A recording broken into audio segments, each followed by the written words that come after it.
Hello friends, welcome to the lecture on schedules of the constitution. Let's continue with the next schedule. It is 7th schedule of the Indian constitution.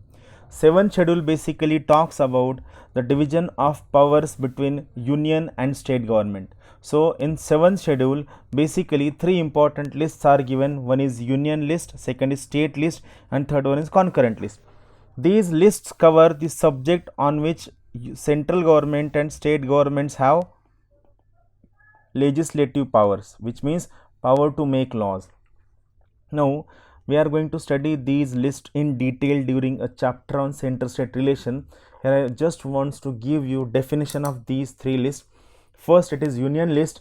On union list, only parliament has right to make law. I am using word only. On state list, it is state legislature who can make law. State legislature. I am not using word only. It means under certain special circumstances parliament also can make laws. And third, concurrent list. On concurrent list both center as well as state can make laws. Then fourth important list is there, which is called as residuary power. What is residuary power? A subject which is not covered under any of these three lists comes under residuary power. So it is parliament who has the right to make laws on residuary power. So in case of India, residuary power lies in the hands of the parliament. The most important article is article 246. So 7th schedule contains division of powers between union and states. It contains three important lists. One is union list, second is state list, third one is concurrent list. On union list only and only parliament can make laws. On state list normally state legislature makes laws, and on concurrent list both center as well as state, it means parliament as well as state assembly, both of them have right to make laws, and the subjects which are not covered under any of the three lists comes under residuary power. In case of India, parliament has the right to make laws on residuary power. Important article is article 246. Next one, 8th schedule. 8th schedule talks about the languages recognized by the constitution. 8th schedule talks about languages recognized by the constitution. Original constitution recognized only 14 languages. Then 21st Amendment Act added another language which is Sindhi language. Then 71st Amendment Act added three important languages which are NMK, Nepali, Manipuri, Konkani. And recently 92nd Amendment Act has added four important language which is MBDS, Maithili, Bodo, Dongri, Santhali. Now I want to give you a trick how to remember these languages, what is logic behind these languages. See, original constitution recognized only 14 languages. When India got partitioned into two dominions, one was Dominion of India, second was Dominion of Pakistan. Then the largest chunk of population which came from the side of Pakistan towards the India was from Sindh province. So that's why 21st Constitutional Amendment Act, it added a language which was Sindhi language, right? Because the most important or the largest chunk of people who came inside India were Sindhi people. Then 71st Amendment Act, it added three important languages which was नमक, नमक आप जानते हो ना जो हम खाने में यूज करते हैं, NMK, नमक. It added three important languages, NMK, Nepali, Manipuri, Konkani, right? Now what is total of 21 and 71? It is 92, right? Just for the sake of understanding. So 92nd Amendment Act, it added a degree of doctor. What was that degree? MBDS. Here just only instead of B it is D is there. MBDS. It stands for Maithili, then Bodo, then Dongri, then Santhali. So in this way originally 14 languages were there, then 15th added was Sindhi, then three languages were added, they were Nepali, Manipuri, Konkani, and finally 4 languages were added. They were MBDS, Maithili, Bodo, Dongri, Santhali. So in this way, currently Indian Constitution recognizes total 22 languages. Try to use this formula to remember this important schedule. 14 plus 15 plus 3, 18 plus 4, 22. So currently Indian Constitution recognizes how many languages? It recognizes total 22 languages. Recently, we made 96th Amendment Act in 2011. This 96th Amendment Act, it renamed Oriya language as a Odia language. This is very, very important. UPSC just plays a trick with you, and UPSC just interchanges these languages. UPSC says that 96th Amendment Act renamed Odia language as Oriya language. No, it is not the case. Read this line very carefully. 96th Amendment Act, it renamed Oriya language as Odia language. And again, the two more important articles are Article 344 and Article 351, which are related with 8th schedule of the Indian Constitution. These are related with 8th schedule of the Indian Constitution. 9th schedule, very, very important article. Recently was in news. Specifically, it was in news when reservation was demanded by Marathas in Maharashtra as well as Gujjars in Haryana. So why this 9th schedule was in news? Because I want to use a word.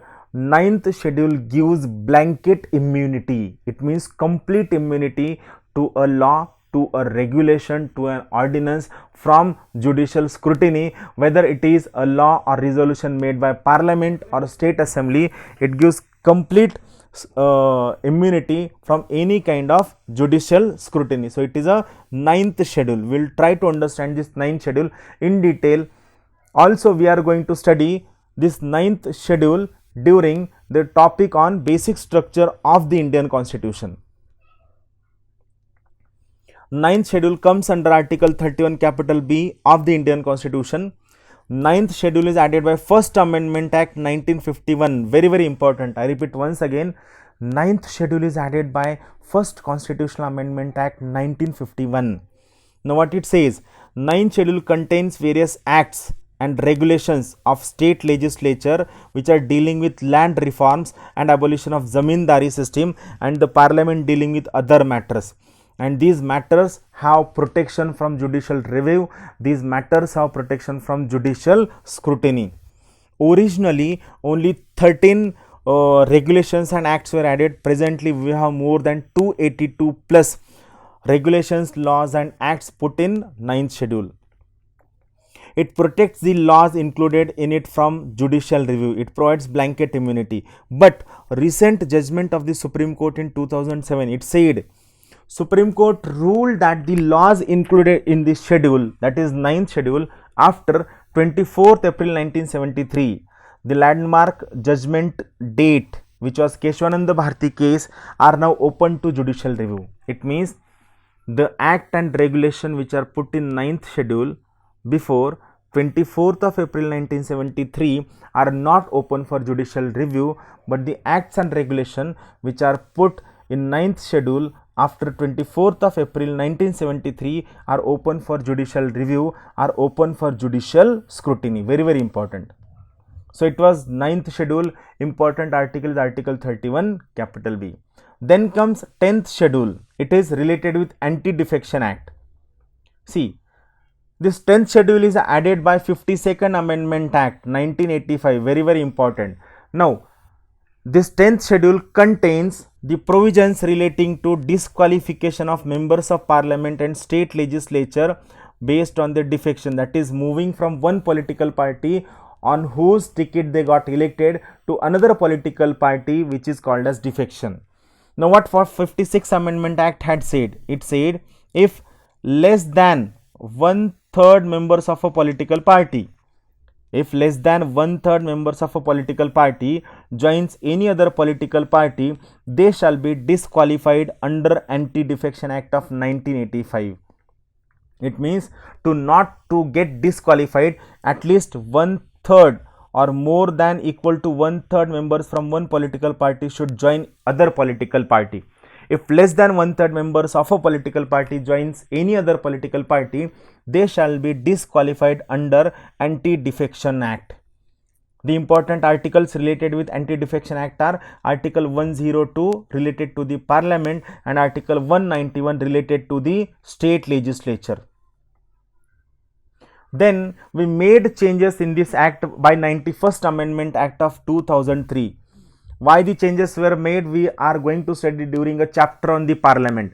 But remember, we made changes in the 10th schedule by 91st Constitutional Amendment Act of 2003. What it said? It said if less than 2/3 members of a political party joins any other political party, they shall be disqualified under Anti-Defection Act. It means to get disqualified, minimum 2/3 or more than 2/3 members of a political party must join other political party. Now here they added one important point. When 2/3 or more than 2/3 members of a political party joins any other political party, it is called as merger of political parties. I repeat once again, if 2/3 or more than 2/3 members of a political party joins any other political party, it is called as a merger of political parties. Very important point. The decision regarding Anti-Defection Act or disqualification of members under Anti-Defection Act shall be taken by Speaker of the Lok Sabha and Chairman of the Rajya Sabha. Here remember one thing, decision of the Speaker is not final. Very important point. Decision of the Speaker is not final and it is open for judicial review. I repeat once again, the decision of Speaker is not final and it is open for judicial review. Then comes 11th schedule of the Indian Constitution. What it says? 11th schedule talks about Panchayat Raj. It specifies the powers, authorities and responsibilities of the Panchayat. You must be knowing Panchayat Raj. This Panchayat talks about rural local government. I repeat once again, this Panchayat talks about rural local government, which has, you must have heard, which has, one is Gram Sabha, then comes Gram Panchayat, then comes Panchayat Samiti and finally it is Zilla Parishad. So the functions, authorities, powers and responsibilities of Gram Sabha, Gram Panchayat, Panchayat Samiti and ZP are given by 73rd Amendment Act in 11th schedule of the Indian Constitution. The most important article which should be remembered by every student is Article 243G. 11th schedule and Article 243G talks about total 29 functions. This is very favorite bit of UPSC. UPSC has asked question many times on this particular bit. How many functions are given in 11th schedule of the Indian Constitution? So here remember, total 29 functions are given in 11th schedule of the Indian Constitution. I repeat once again, total 29 functions are given in 11th schedule of the Indian Constitution. This 11th schedule is added in the Indian Constitution by 73rd Amendment Act 1992. Its implementation started in the year 1993.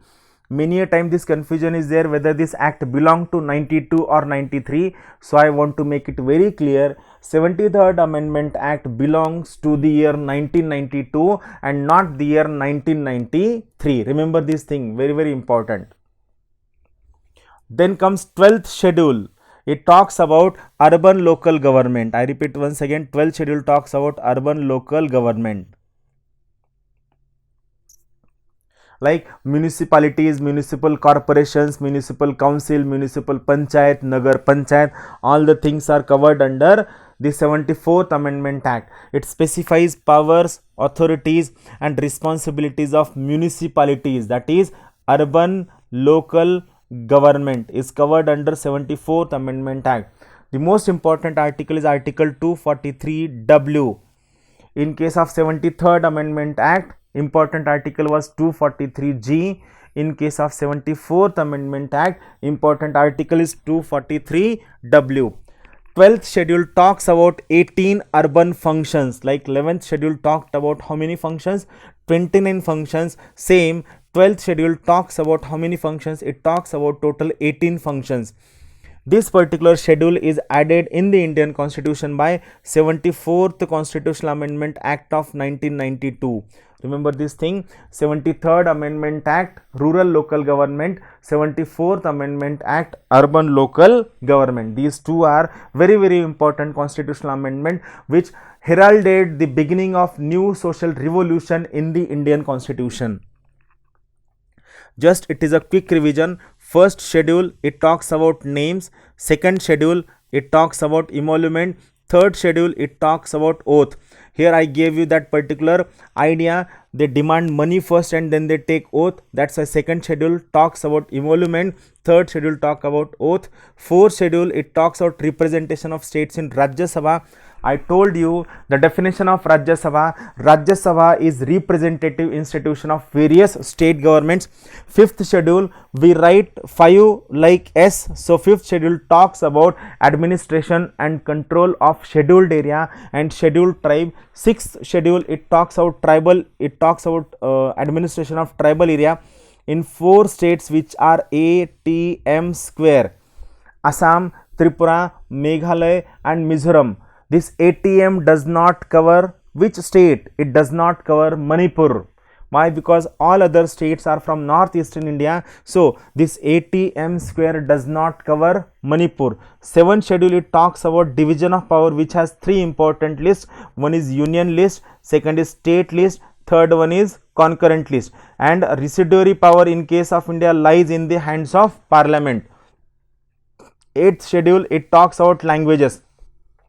Originally our constitution recognized 14 languages, then 15th Sindhi was added, then 3 languages were added which were Nepali, Manipuri, Konkani, and finally one degree was added, MBDS, Maithili, Bodo, Dongri and Santhali.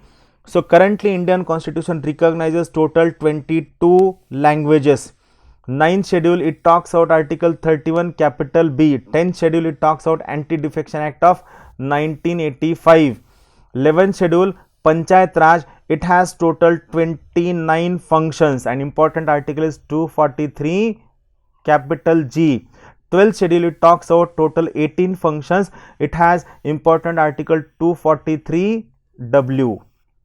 So keep watching the videos, keep sharing with your friends, and all your feedbacks, suggestions and questions are very, very welcome. Thank you very much. Have a good day.